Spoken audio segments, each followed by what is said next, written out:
Hey everybody, what's up? This is Sweezy's World. Could be your world. Hope everybody's had a great day. Hope everybody had a really great weekend, and hope everybody was safe. And hope everybody had a barbecue.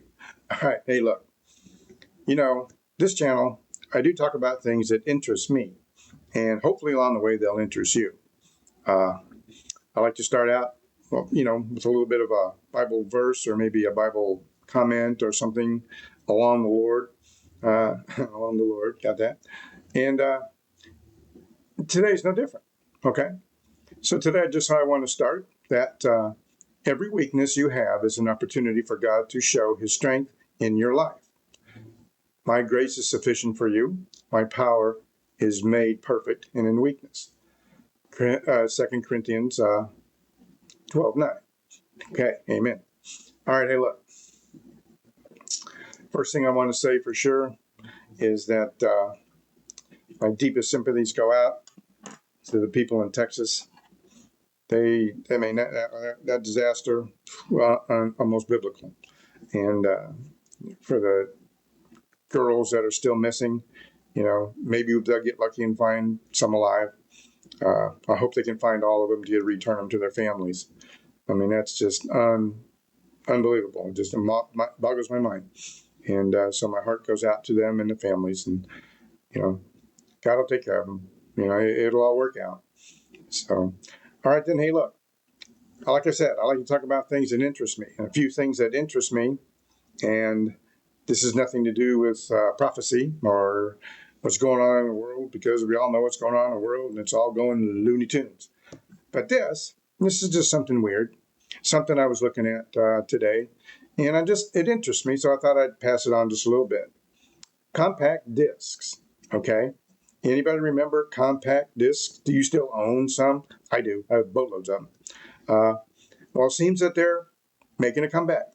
Yeah, go believe it. Seems that the younger generation are getting tired of all this stuff that they're listening to. That's, it's made picture perfect without flaw.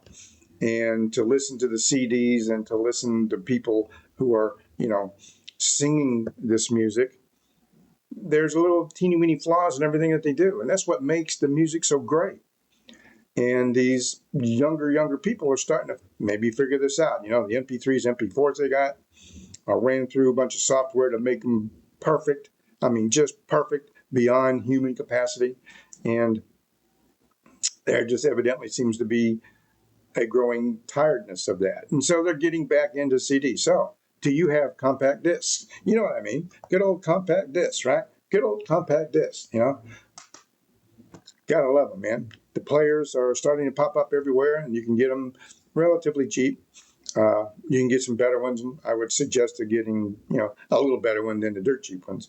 But hey, they're making a comeback. So I just thought I'd bring that to your mind. Now, anybody back in the 80s, if you remember, maybe you never did you play video games? Just saying. Maybe in the 70s, late 70s probably, early 80s, play video games. Atari, stuff like that. Commodore 64. Remember those computers, them little computers?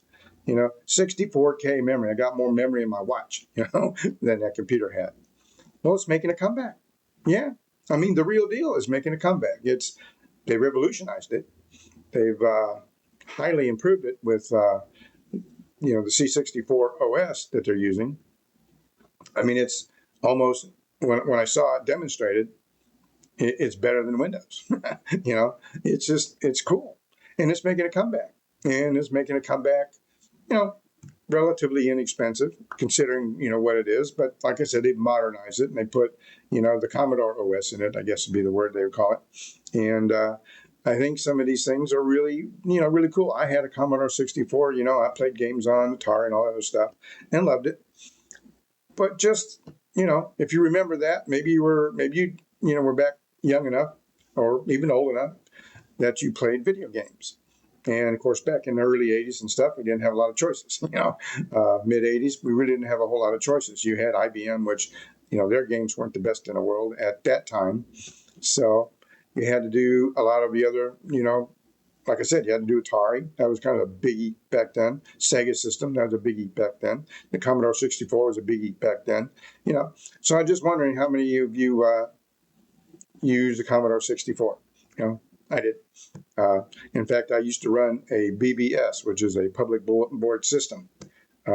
Back then in the mid 80s, it was called New Visions. Ran it off of, now some of you may not have any idea, but I ran it off of a 1541 drive, two 1581 drives, and an SSD FD, what is that called? 1001, whatever it was.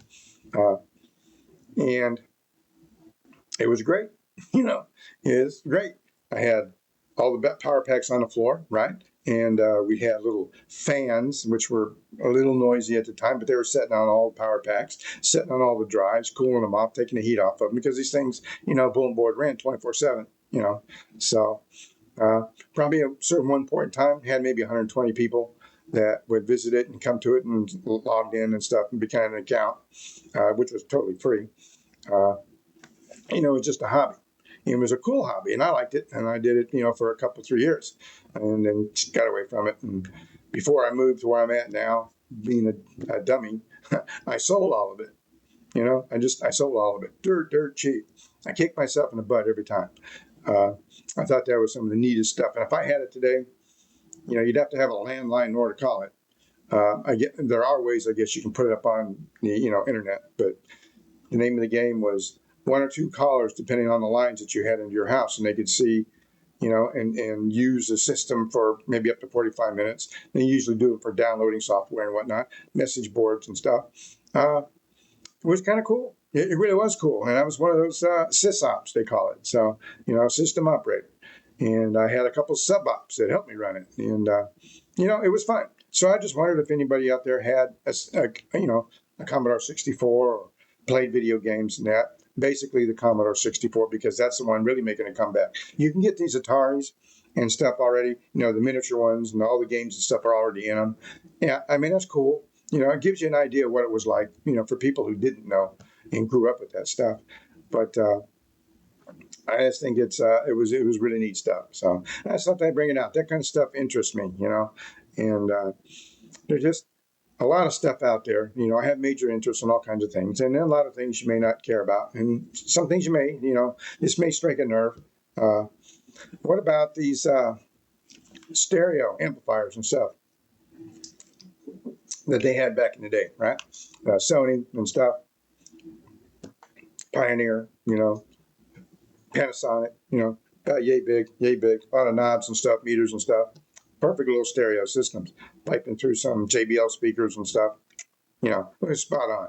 So those things are slowly making a comeback. Now, people are trying to buy up the nostalgic part of it, and a lot of these receivers that they're buying, some of them are really die-hard, rock-hard, will work for almost forever, but, they're 30-some years old, maybe even 40 years old, some of them. So just saying.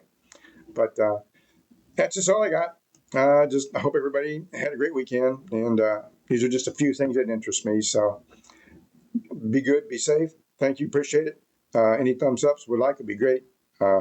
Enjoy the rest of your day. Hope you have a great week. Till next time, we'll see you again. All right, bye.